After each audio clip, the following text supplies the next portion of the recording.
Hello guys, welcome to 5th generation Hobby Shop and welcome to another unboxing and testing.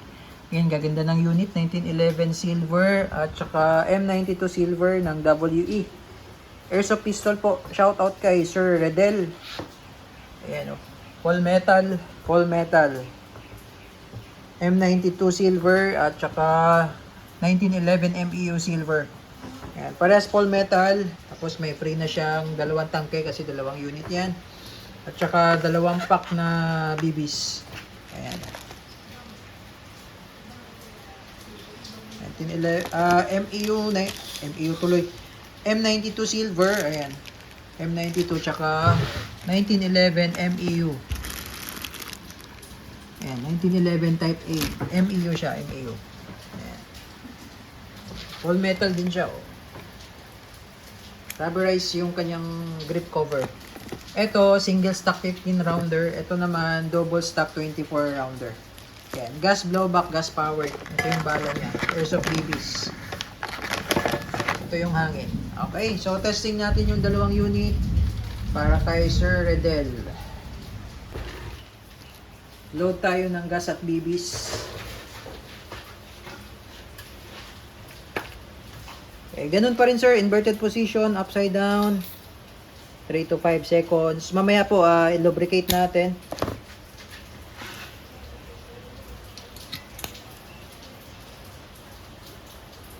Okay, so naipakita ko naman na sa inyo kung paano yung pag baklas nito, no? Kailangan walang magazine po.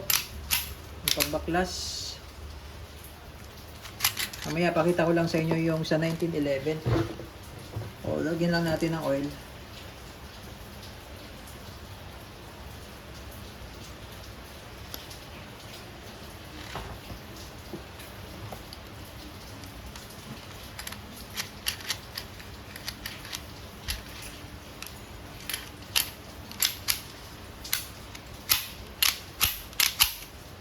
Safety. Medyo matigas talaga ang safety pag bago.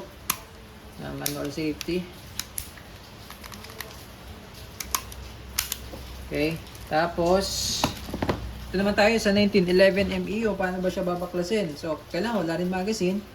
Ito yung slide lock, slide release. Makikita nyo po meron siyang dalawang nuts. No? Isang malaki, isang maliit. Yung maliit na yan, yun yung isisentro natin dito. Ayan. Sentro mo lang siya dyan. Pagka sentro mo dyan, pigil lang.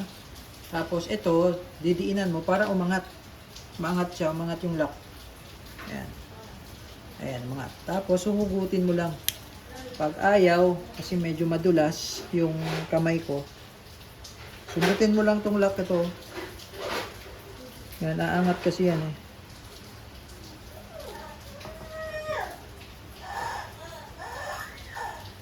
Medyo hindi siya katulad sa M92 na mabilis tanggalin. Actually, madali lang tanggalin siya. Medyo madulas kasi yung kamay ko. Wala. Kuha lang tayo ng pangmanundot. Kumuha lang ako ng panundot. Ayan, ulitin ko po. No, isisentro mo lang sa dyan para umangat to. Itong slide lock. Sundutin natin para yun. Ayun. Ayan. Ayan yung lock. Ayan. So, ito yung internals ng 1911 MEU.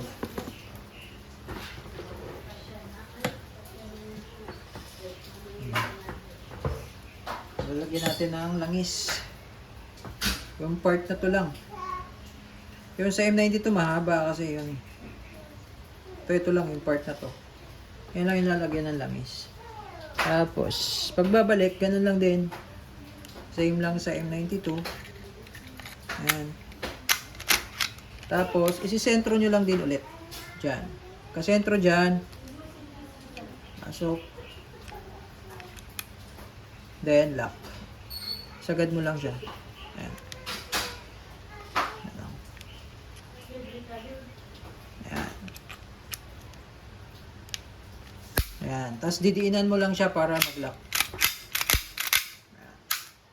Okay. So, check natin yung safety. Okay. Okay. So, check na yung safety na okay na. So, load tayo ng bala.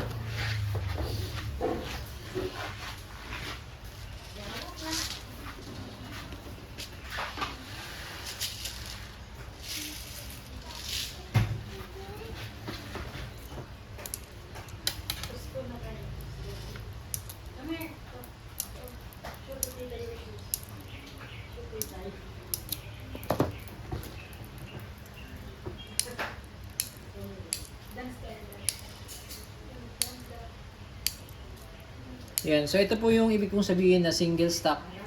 Yan. Hilera lang siya. Hindi katulad dun sa M92. Alternate siya. Double stock kasi siya. Yan. Okay. So, testing. 1911 MEU tsaka M92 Beretta Silver. Testing po M92 Silver at tsaka 1911 MEU. Ayan. So, pagsabay na natin.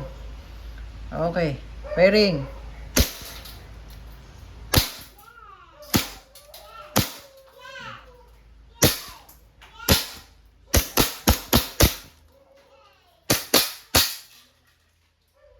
So, nag-open slide na sila pareho. Ayan.